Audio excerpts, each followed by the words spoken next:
The year is 2006. Xbox just did the unthinkable. They made a JRPG, a real one, with turn-based combat. And somehow, this Final Fantasy-looking fever dream was supposed to save Xbox in Japan.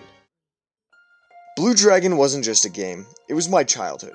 I used to sit next to my dad on the couch, him controlling the characters, and me looking at the screen pretending I knew what agility plus 3 meant.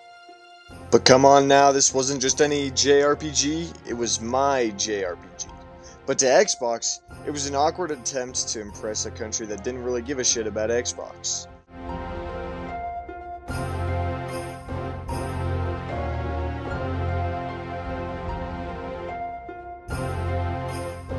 Alright, so here's the deal, here's the scoop. Xbox in the early 2000s was flopping hard in Japan. Imagine trying to sell Texas BBQ at a Tokyo sushi bar. They were not buying it, quite literally. Microsoft knew they needed a game, not just a game, but the game. Something so anime, so turn-based, so kawaii desu, that Japan would have no choice but to go, alright, we'll buy your weird green American fridge box.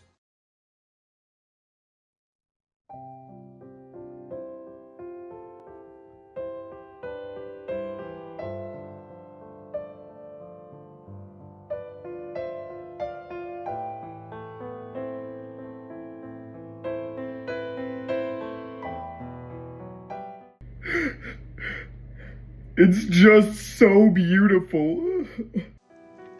Microsoft had money to throw around, so let's see who's up to bat first. Hironobu Sakaguchi, the creator of Final Fantasy. Sakaguchi didn't work at Square Enix anymore. He had his own studio, Mistwalker, and he had a dream. I'm not talking about the MLK kind. I'm talking about a dream to bring back classic JRPGs, simple, clean, elegant, and with a twist of weird. And here's the twist. While Mistwalker did the story and design, the actual coding and development was handled by Artoon, a separate studio mostly known for Blink's The Time Sweeper. What the fuck is a Blinks? Its combat system was a spiritual successor of Final Fantasy, but the difference is slapped, and it's slapped with purpose.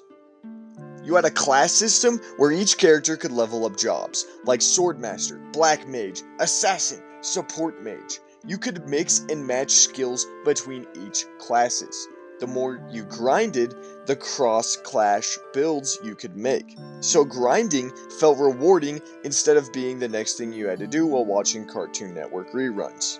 And here's the kicker, there's no random encounters. You can see every enemy on the field. The game even gives you field skills to sneak yourself past them, bait them into group fights, or throw yourself into a 5-monster chain attack battle like a madman. Some of these fights even entailed monster fights, where you could make the monsters fight each other. Speaking of fights, let's look towards the boss battles.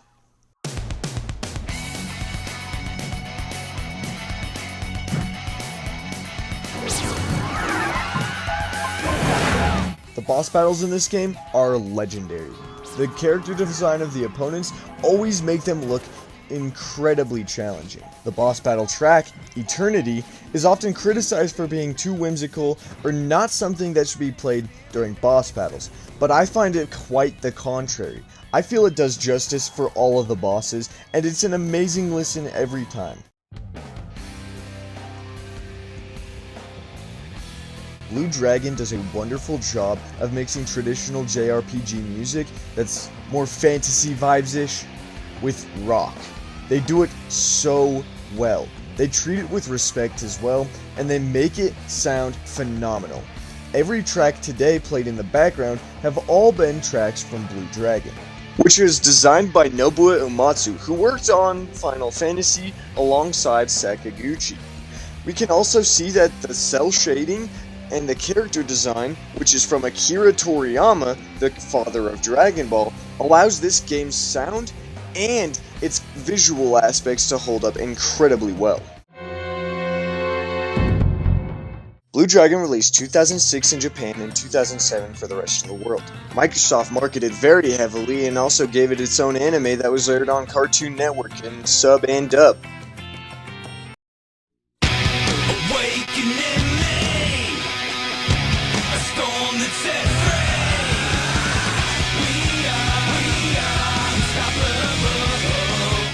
Unfortunately for Microsoft, it did not hit the standards that it expected for the Japanese market. It sold over 200,000 copies in Japan, easily the best-selling Xbox 360 game there at launch, but Japan still shrugged and said, "Nice try, where's Monster Hunter?" In the West, the game had its fans, but it never hit Final Fantasy numbers, and critics called it too safe, too old school, too anime, etc. So that begs the question, did Blue Dragon fail? No, it actually had two predecessors on the DS, but the company Mistwalker, the guys behind the game, they ended up not having a very successful following career. They went on to make a few other games, like Lost Odyssey on the Xbox 360 and The Last Story on the Wii, but then they ended up going to mobile games because the console market was just too expensive. Blue Dragon has almost been forgotten to time. Hell, I've been advocating that they should put it on Game Pass as Microsoft still has the license to these games. I want to see this game series succeed more than anything in the world because this is a game that's near and dear to my heart. I think that something that could be successful is a re-release for the Nintendo Switch even. The cell shading still holds up and it should be fairly easy to remaster. Oftentimes today this game is played on Steam decks after people make their own ports. I think that the DLC could be bundled in and resold, and I also believe that the following two games, Blue Dragon Plus and Awakened Shadow, could be bundled together and resold as it's already on Nintendo software and porting it shouldn't be too difficult. Blue Dragon is truly a game worth 3 cheddar dogs. Thank you for watching. This was The Green Cut.